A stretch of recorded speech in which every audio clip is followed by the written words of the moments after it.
final score, Weymouth 2, Wrexham 3. Wow, that was different, wasn't it? Well. I tell you what, at half time, I didn't think I'd be saying the things I'm going to say today. That was a remarkable match in so many different ways, and we must not sweep the first half under the table, under the carpet, even. The first half was very, very poor. But, incredibly, we came from 2-0 down and scored, with 5 seconds of the added time left, a fluke goal to win it. We'll take that. Let's hope we can get some momentum going as a result of it. So Dean Keats, after this enforced long layoff, changed the shape of the team. 3 at the back, and that was facilitated by the return of Sean Pearson. So great news. Keats is very good at keeping his team news under his hat, so that the opponents don't find out about it.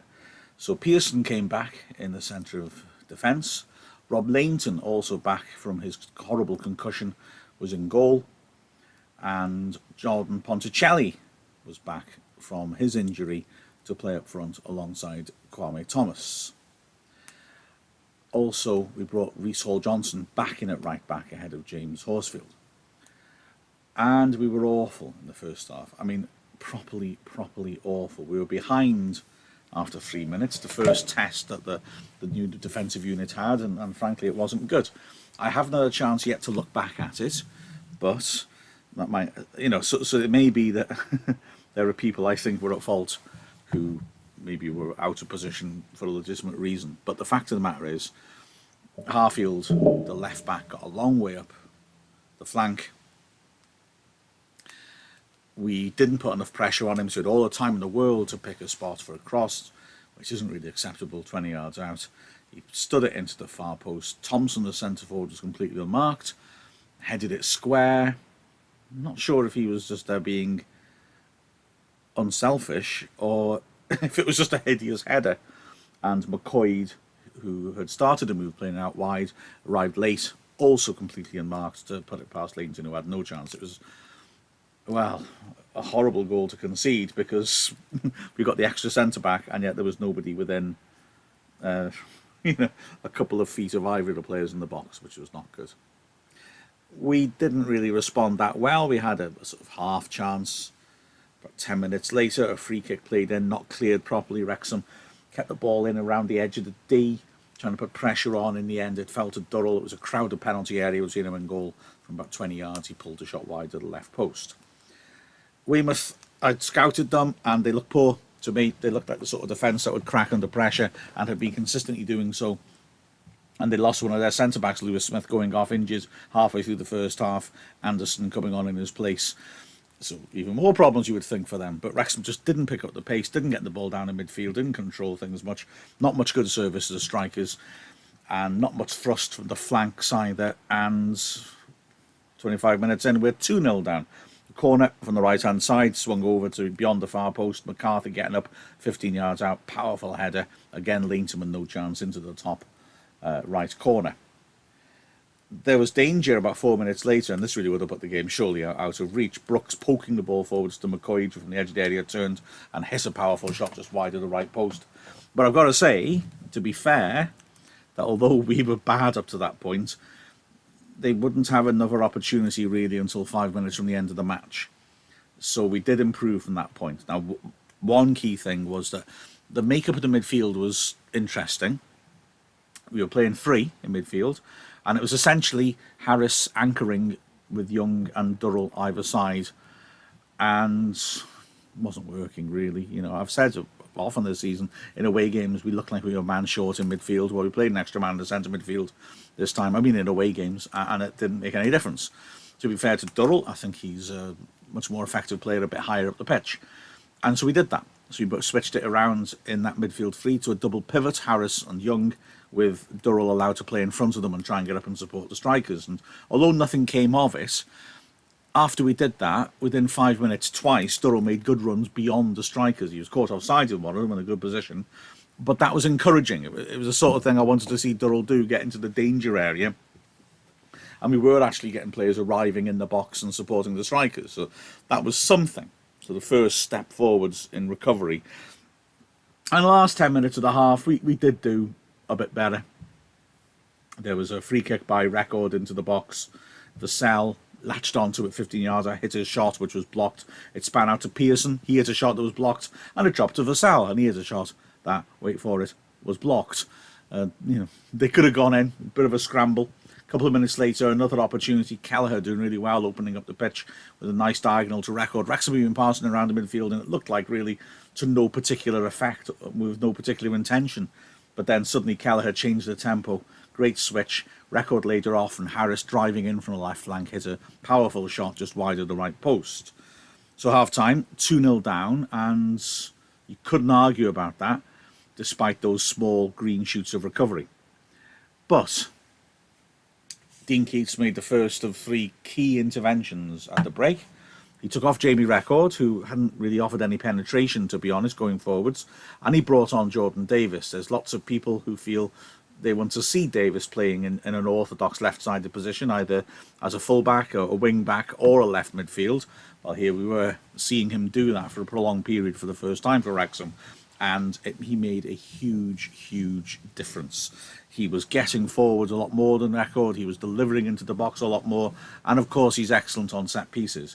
And Wrexham improved markedly. And in the first 6 minutes of the half, had a couple of opportunities. Firstly, it was Davis swinging a really good corner into a crowded 6-yard box. It was headed off the line. There was a little bit of a 6-yard box scramble before finally Weymouth were able to survive.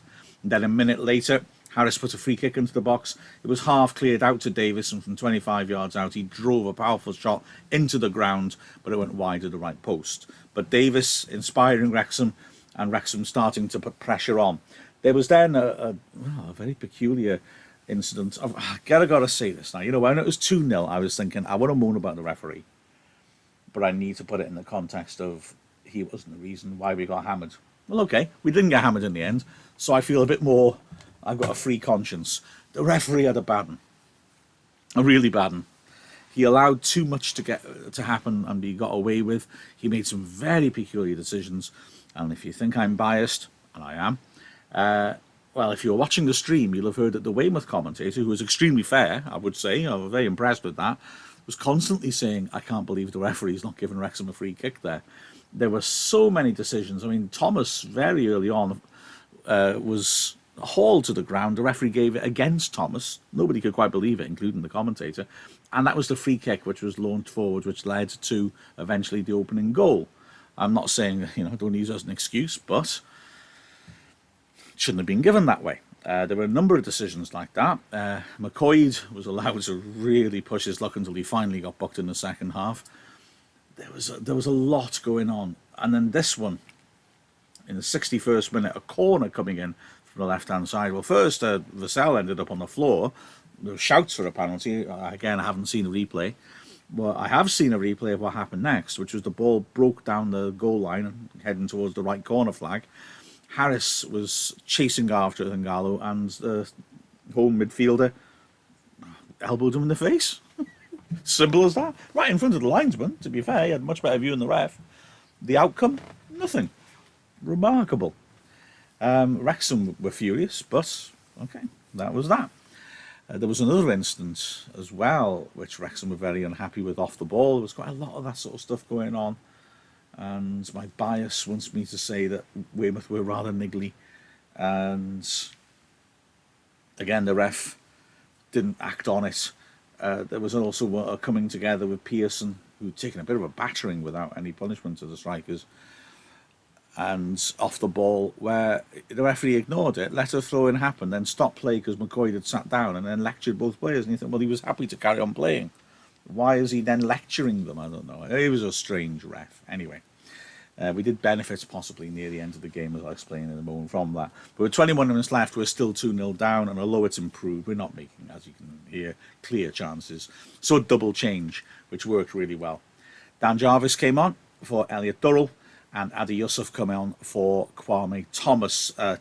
May well be such a stroke of genius that both of them scored, but I'm not sure, as you'll find out in a minute. I'm really not sure who scored that first goal. Wrexham immediately got on the front foot and really started to pressure. Davis swung in a corner. Kelleher cornered the 6-yard box in space. hit the target, but his effort was blocked. And then 3 minutes later came the equaliser. Of course, from a Davis corner, he swung it into the far post. Again, it was met by either Pearson or a defender. Now, I've watched this a few times on the stream, and he can't quite make her out. It hit the post, span up in the air. Vassell, just outside the 6-yard box, got up and headed it towards goal.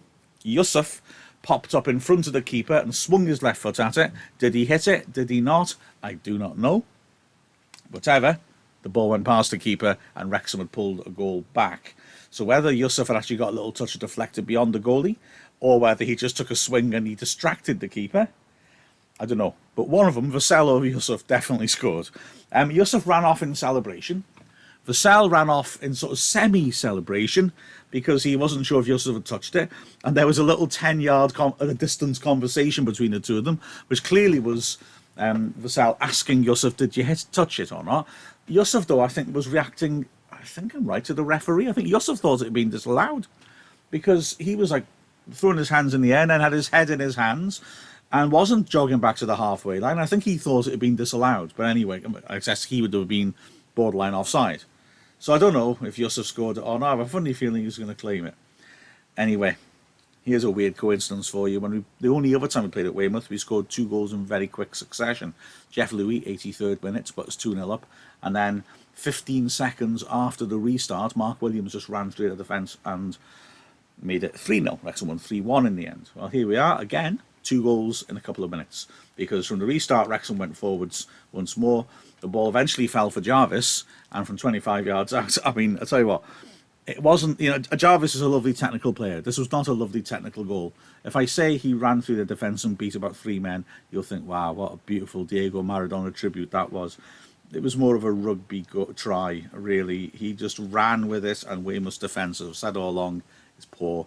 And a number of Weymouth players tackled him, and yet somehow Jarvis kept dragging through their challenges and found himself one-on-one, a miracle of persistence, and he drilled it past the keeper, and Wrexham all of a sudden had pulled themselves level, and Weymouth were looking all over the place, absolutely shot, panicking in defence, and he just thought, please, don't feel relieved and sit back, push on. And Wrexham did, to be fair. Had another decent opportunity, Pearson putting a nice diagonal out to Hall Johnson.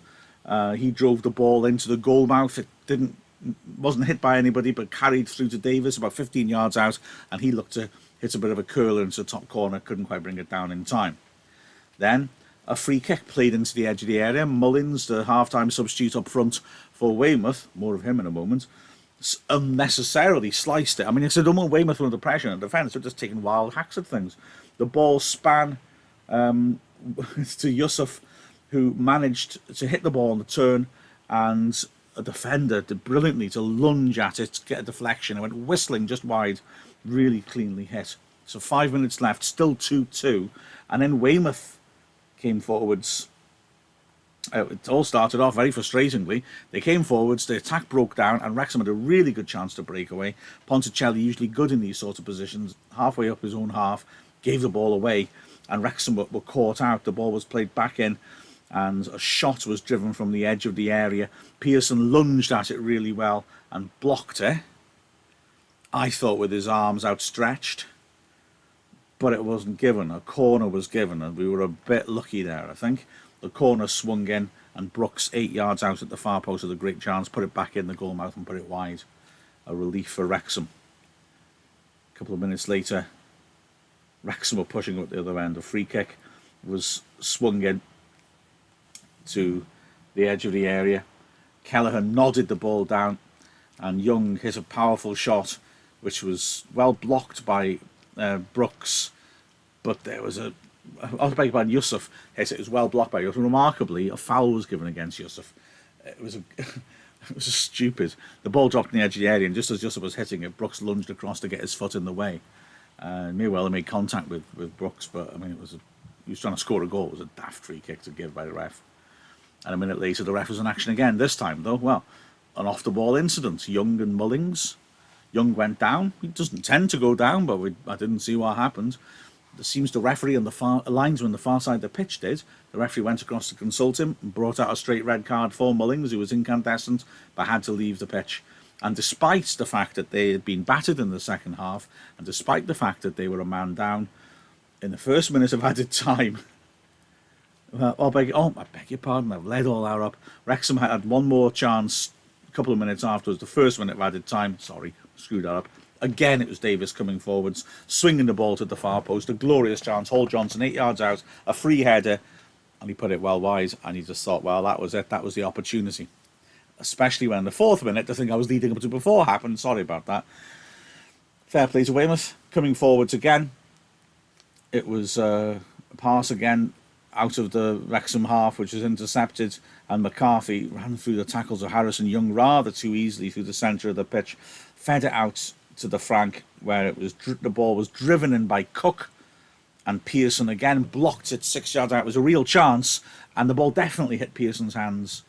The referee again decided it wasn't a penalty. I think rightly this time, because Pearson basically was falling onto his back, put his hands out to stop himself from doing that, and the ball rolled against it. He couldn't see where the ball was. The ref was right to ignore that.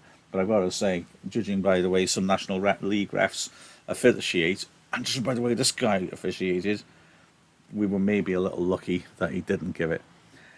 And we really rode our luck a minute later. 5 seconds left, like I said, of the added time. Harris spreading it out to Hall Johnson, who, to be fair to him, had got forwards well all game. And he tried to stand up across at the far post and got it wrong. But the keeper got underneath it, and it just cleared his hands and went straight in. Cue scenes of mad celebration. And Wrexham had managed somehow to snatch a win, despite the first half absolute nightmare. Wow. Looking through the teams, right, Langton, what am I supposed to say? He let 2 goals in, he couldn't help either of them. He had nothing else to do. That's all you can say with Langton. Across the back, well, the back 3, like I said, I was concerned by that first goal, but I suppose to be fair, there were hardly any other chances. They all had pretty solid games. Pearson and Kelleher were hitting quite a lot of diagonals to try and send the wing backs away, and did pretty well. Vassell was trying to drive forwards into midfield sometimes too. Fair play to him. So yeah, okay, fair enough. The centre backs did all right. The first goal I want to have a look at. I think there'll be fingers to point for that one. The wing backs, well, Hall Johnson did well. He's a wing back, isn't he, more than a full back? And yeah, this suited him. He got forwards effectively. Obviously, in the 95th minute he did, but yeah, I thought he did all right. He'd made some good challenges as well. I was concerned whether he closed down quickly enough for the first goal, but no, I thought Hall Johnson had a solid game.